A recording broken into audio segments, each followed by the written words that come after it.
నమస్కారం సార్. నమస్తే అమ్మా. సార్, పెళ్ళిళ్ళు స్వర్గంలో నిర్ణయింపబడతాయని అంటారు. నిజంగా స్వర్గంలోనే నిర్ణయింపబడతాయా? అంటే నేను చూసినంత వరకు లవ్ అనేది పెళ్లి చేసుకుందామనే చేసుకుంటారు. పెళ్లి దాకా వెళ్ళిన తర్వాత బ్రేకప్ అవుతా ఉంటుంది.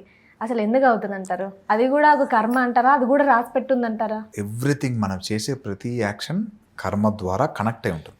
కర్మ అంటే మన పని, నీ పని నువ్వు చేసుకుపో అనేది కర్మ. దాని కర్మ ఫిలాసఫీ అనేది ఏదో సీక్రెట్ అని కాదు. కర్మ అంటే నువ్వు చేసే పని, నీ చేసే పని ఎంత సిన్సియర్గా చేస్తున్నావో దానికి ఆ రియాక్షన్ రిజల్ట్ వచ్చేస్తుంది. రిజల్ట్ కోసం చేయొద్దు అనేది కర్మ ఫిలాసఫీ. నేను ఇది చేస్తే నాకు ప్రమోషన్ ఇస్తావు కాదు, నువ్వు చేసుకుంటూ పో, అద్భుతంగా చేస్తే నీకు ప్రమోషన్ డిఫాల్ట్గా వస్తుందని లెక్క. లవ్ మ్యారేజ్ కానీ పెళ్ళిళ్ళు కానీ స్వర్గం అనేది మన అండర్స్టాండింగ్లో ఈ కలియుగం కాబట్టి అవి కనిపించకుండా కప్పివేయబడ్డాయి. ఇట్ ఈస్ బీన్ హైడ్ అయిపోయి ఇక్కడే ఉంటుందన్నమాట. నీకు నరకం కావాలంటే ఇంట్లో మీ వైఫ్ని కొట్టు, నరకం కనిపిస్తుంది వెంటనే. నువ్వు హస్బెండ్ని తిట్టు, నరకం. యుద్ధము, నీకు ప్రశాంతత ఎప్పుడు లేదో ఆన్ ద స్పాట్ నరకం కనిపించేస్తుంది. అండ్ చాలామంది అవి చనిపోయిన తర్వాత స్వర్గం నరకం కాదు, ఇప్పుడు ఉన్న దాంట్లోనే మొత్తం ఫిల్టర్ అయిపోయి ఉంటుంది. బికాస్ పైన నరకంలో స్పేస్ లేదు, పాపులేషన్ పెరిగింది కాబట్టి. ఇక్కడ రోగాల ద్వారా, హాస్పిటల్స్ ద్వారా పైపులు గుచ్చి నిన్ను బతికించి ఆ పెయిన్ అనుభవించే పైకి తీసుకెళ్తారు. సో చాలామంది చనిపోయిన తర్వాత అక్కడికి వెళ్ళిన తర్వాత ఇప్పుడు మనం ఏదైనా చేసేయచ్చు, నాయన నేను చవనియరు బతకనియరు, నిన్ను పంచర్ చేసి ఇంజక్షన్లు గుచ్చి మెడిసిన్స్ కరెక్ట్గా. నీకు గర్వం ఎప్పుడు ఉంటుంది? ఏజ్ బాగున్నప్పుడు, నువ్వు ఆనందంగా ఉన్నప్పుడు, నువ్వు డామినేట్ చేస్తున్నప్పుడు నువ్వు గర్వంగా చేస్తుంటావు. కరెక్ట్గా నీ ఏజ్ 50, 48, 55 రాగానే బాత్రూంలోకి వెళ్ళి పడిపోతావు, కాళ్ళు చేతులు విరిగిపోతాయి, పక్షవాతం వచ్చేస్తుంది. అప్పుడు ఎంత నువ్వు స్టెప్ కూడా వేయలేవు. నువ్వు ఏదో తినాలన్నా వేరే వాళ్ళు డిపెండ్ అయ్యి తినాలి. వాళ్ళు విసుక్కుంటే నచ్చదు. మన పని మనం చేయడానికే కొంచెం బద్ధకం వేస్తుంది. వేరే వాళ్ళు నీ కోసం చేయాలంటే నువ్వు మనీ స్పెండ్ చేయాలి. మనీ స్పెండ్ చేసిన ప్రేమ దొరకదు. సో కర్మ ద్వారం అనేది ఎప్పుడూ రెడీ ఉంటుంది, మన పక్కనే ఉంటుంది. లెక్క వేసేసుకుంటూ నువ్వు తప్పు చేస్తే తప్పు, ఒప్పు చేస్తే ఒప్పిచ్చేస్తుంటుంది. ఇది పోదు ఎక్కడికి, అది విజిబుల్ ఉంటుంది. కొంతమందికి స్లోగా వస్తుంది, కొంతమంది ఫాస్ట్గా వస్తుంది. ఎందుకంటే వాళ్ళకి ఆ లెవెల్ ఆఫ్ అండర్స్టాండింగ్ లేదు. ఎగ్జాంపుల్, 1,00,000 రూపాయలు సంపాదించేవాడికి 1,000 రూపాయలు పోయిందనుకో, ప్రాబ్లం లేదు. అదే 10,000 సంపాదించేవాడికి 10,000 పోతే బాధేస్తుంది. సో 1,00,000 రూపాయలు సంపాదించేవాడికి ఈగో పైన దెబ్బ కొట్టాలన్నా ఆర్ కర్మ దెబ్బ తగలాలంటే 1,00,000 సంపాదించేవాడిని 5,00,000 వరకు ఎదిగించి అక్కడి నుంచి కింద పడి చేసి ఈ 5,00,000 పోతాయి, ఇంకా 50,000 కూడా పోతాయి అన్నమాట. అంటే ఆ లెవెల్కి ఎదిగి, అంత లేకపోతే ఎక్కదు మనకి. చిన్న చిన్న సొరకలకి ఎక్కదు, పెద్ద తగిలితే తప్ప మనం మాడిఫై అవ్వం. అందుకే ఇంట్లో పిల్లలు మాట వినట్లేదంటారు. మాట ఎందుకు వినరంటే వాళ్ళకి ఆ స్టేజ్ వస్తే తప్ప ఎక్కదు.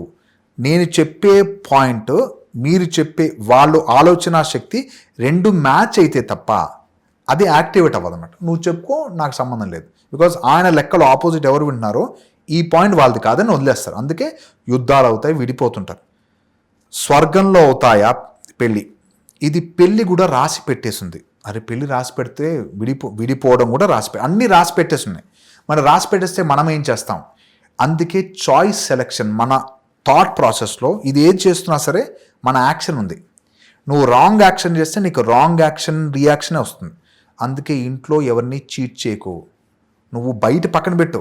నువ్వు ప్రపంచం పెళ్ళంటే నువ్వు ఇంకో సమాజం, ఇంకో కుటుంబానికి కనెక్ట్ అయ్యి ఆ కుటుంబానికి పెద్ద ట్రీగా మళ్ళీ నీ సంతానం ఇంకో పెద్ద ట్రీ స్టార్ట్ అవుతుంది. నువ్వు చాలా బాగుండాలంటే ఫస్ట్ నీ ఇంట్లో అమ్మని, నాన్నని, నీ సిబ్లింగ్స్ని ప్రేమతో కానీ వాళ్ళని చీట్ చేయకుండా జెన్యూన్ ఉండి నీ వర్క్ ఏది చేసుకున్నావు నీకు రిజల్ట్ అంత బాగుస్తుంది. కొంతమంది డామినేట్ చేసే పిల్లలు ఉంటారు, తమ్ముడిని తిడతారు, అక్కని తిడతారు. చెక్ చేసుకుంటే ఎవడు సిన్సియర్గా ఉన్నాడో వాడు చాలా ఆనందంగా ఉంటాడు. కంపారిజన్లో వాళ్ళకి ఆపోజిట్ వాళ్ళకి మనీ ఎక్కువ ఉండొచ్చు, కానీ ఓవరాల్గా నువ్వు ప్రశాంతంగా ఉన్నావా లేదా, నీ తిన్న అమౌంట్, నువ్వు ఏది తిన్నావో ప్రశాంతంగా జీర్ణం అవుతుంది లేదా, నువ్వు ప్రశాంతంగా పడుకున్నావా లేదా, నీవు అనుకున్న టైంకి నువ్వు చేసుకోగలుగుతా, అదే ఇంపార్టెంట్. ఇది ఆ చిన్న మాకు అంత మనీ లేవండి, మేము పేదవాళ్ళము, మనీ ఎక్కువ లేదు కాబట్టి అన్ని కోరికలు లేవంటారు. మనీ ఉన్నా లేకపోయినా కాదు, ఇవి చాలా ఇంపార్టెంట్. ఇది హయ్యెస్ట్ మనీ ఉన్న వాళ్ళకి దొరకదు. వాడికి నిద్ర పట్టదు, మెడిసిన్స్ వేసుకుంటే పట్టదు, అవును సార్. అప్పులు తీసేసుకోండి, లక్షల కోట్లు కనిపిస్తున్నాయి, పెద్ద పెద్ద బిల్డింగ్స్ అంటారు, దాంట్లో ఎన్ని బొక్కలు ఉన్నాయో వాళ్ళకే తెలుసు. అదంతా స్ట్రగుల్.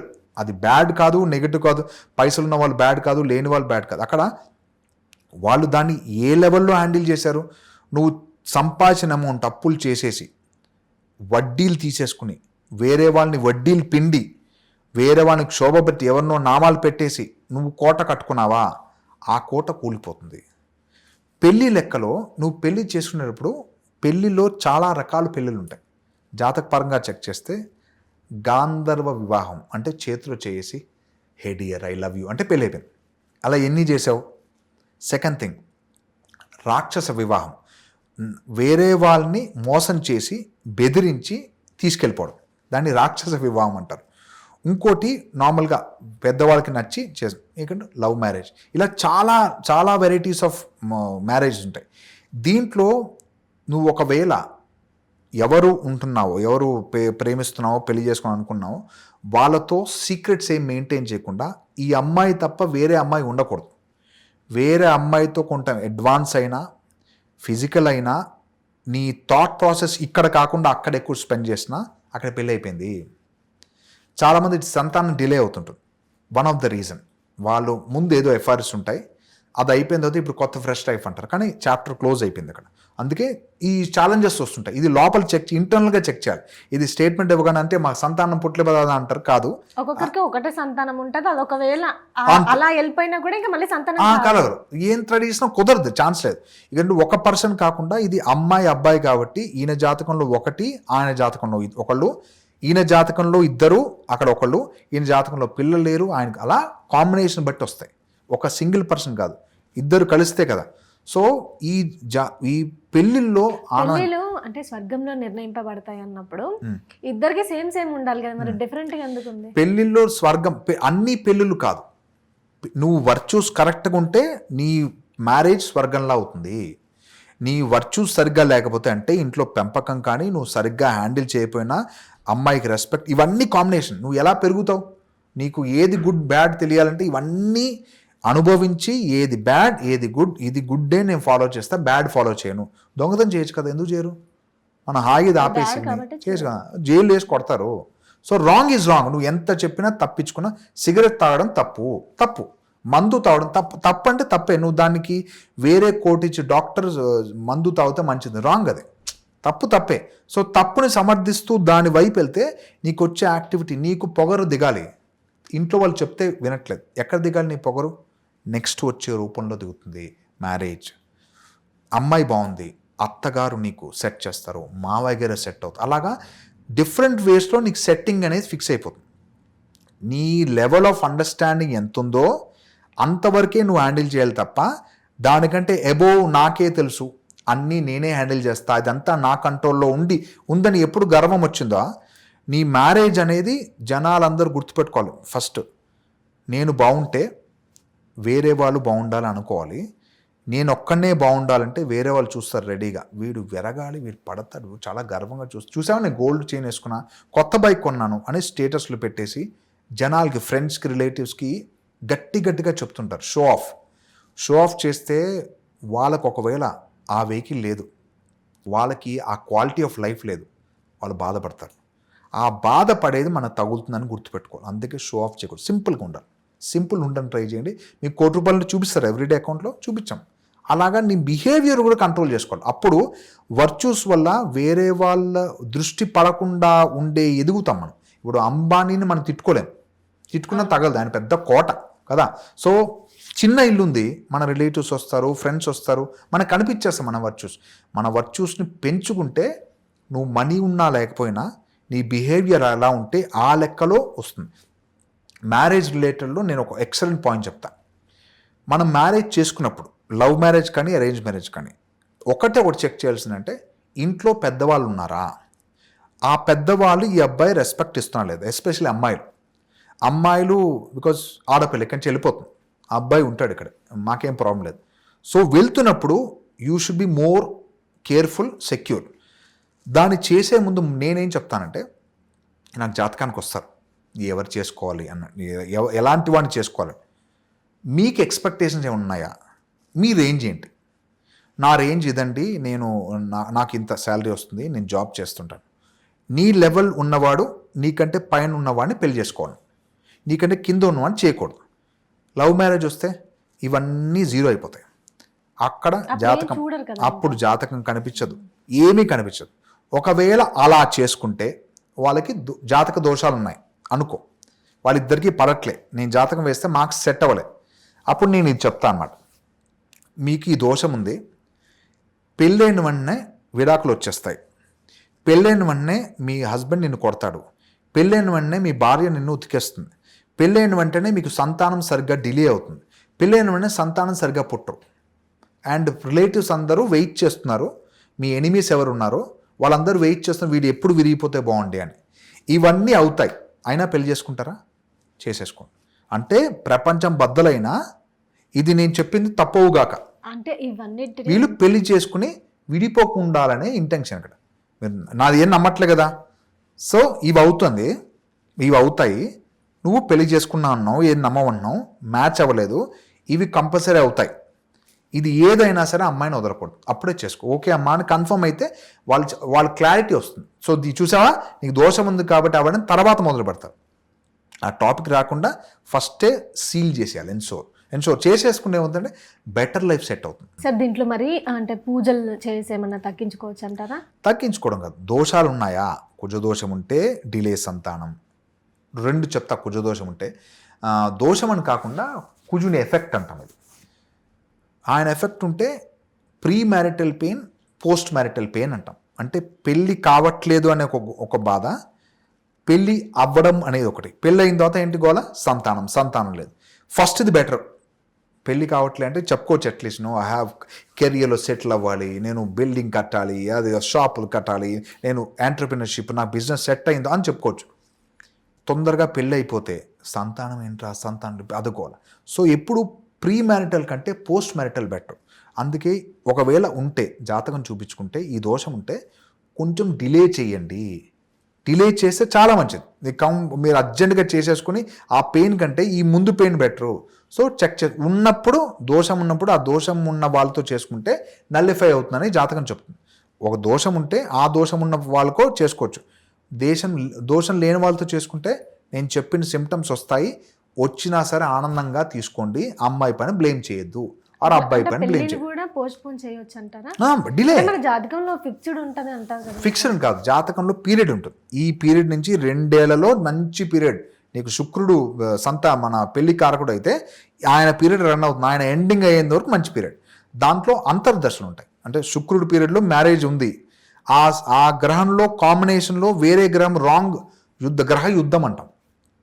శుక్రుడు ఈజ్ రాక్షస గురువు, సూర్యుడు పడదు, సో ఆ టైంలో పెళ్ళి అవ్వకూడదు, సో ఫైట్ అవుతుంది. సో అలాగా ఆ అంతర్దశలో చెక్ చేసుకుని ఈ పీరియడ్లో బాగుంది, ఇప్పుడు జాతకం చూసుకోండి, సంబంధాలు వస్తే చెక్ చేసుకోండి, వాళ్ళ కూడా మ్యాచ్ చెక్ చేసుకోండి, నేను చెప్పింది చేసుకోండి, సజెస్ట్ చేస్తాను. నేను కాకపోతే వేరే వాళ్ళు చూపించుకోవడం. మినిమం పాస్ మార్క్స్ వస్తే తప్ప పెళ్లి చేసుకోవద్దని చెప్తా. ఇప్పుడు నమ్మిన వాళ్ళకి నమ్మని వాళ్ళకి డిఫరెన్స్ ఏంటంటే, మీరు నమ్మట్లేదు, ఈ యుద్ధం వచ్చినా సరే నీ వైఫ్ని వదలద్దు, ఆ అమ్మాయిని బ్లేమ్ చేయొద్దు, ఆమె పైన దోషాలు చెప్పద్దు, అయితేనే పెళ్లి చేసుకోండి. లేకపోతే ఇలా నమ్మి అటైనా చేయండి, ఇటైనా అటు మిడిల్లో ఉండదు.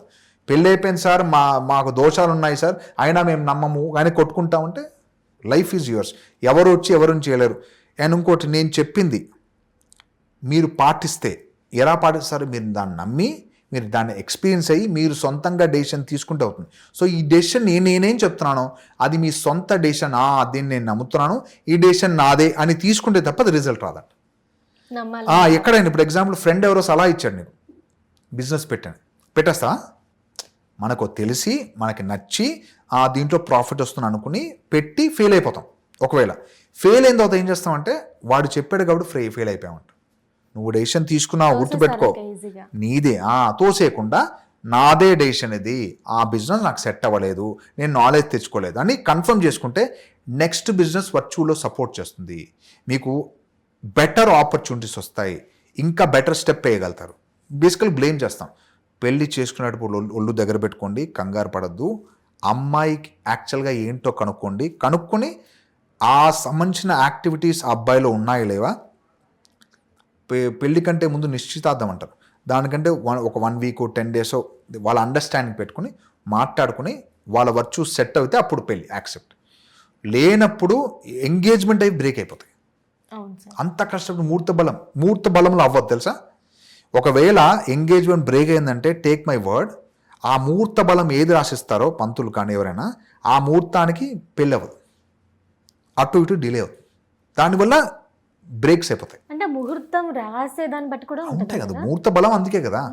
గృహప్రవేశం ముహూర్త బలం పెడతాం, ఆ ముహూర్తంలో చాలా బాగుంది, ఈ గడియలతో బాగాలేదు అన్నాం, ఆ ముహూర్తంలో చేసుకోవాలి. మీరు మామూలుగా గృహప్రవేశం చేసుకోండి, ఆ ముహూర్తం మంచిది. పొద్దున్న 4 o'clock లేస్తే ఏంటి 2 కొమ్ములు వస్తాయా, నీకు అక్కడ ప్రశాంతంగా ఉంటుంది. పొద్దున్న చేస్తే చదువు బాగుతుందని లెక్చర్ ముహూర్తం. బ్రహ్మి ముహూర్తం, సరస్వతీదేవి బ్రహ్మగారు ఉంటారు కాబట్టి ఆ టైంలో మీకు చెప్పే చదువు బాగా అబ్బుతుంది. Early to bed, early to rise, ఇంగ్లీష్లో చెప్తే మనం వింటాం, ఇది చెప్తే ఫిలాసఫీ మళ్ళీ శుద్ధి అంటారు. ఇది ప్రాక్టికాలిటీ. నేను చెప్పేది కుజుడు ఉచ్చ, కుజుడు నీచ, అది లాంగ్వేజ్ చెప్తే మీకు ఎక్కదు. వక్రి 3వ సారి 2వ సారి చెప్తే ఎక్కదు. ఒకటి నుంచి 2వ చూపు చూస్తున్నారు, 3వ చూపు చూస్తున్నారు అంటే ఎక్కదు. కాబట్టి అలా కాదు, ఎందుకు అని చెప్పింది వింటే మీకు అర్థం అవుతుంది. అది. Okay sir, thank you so much thank you sir. So much.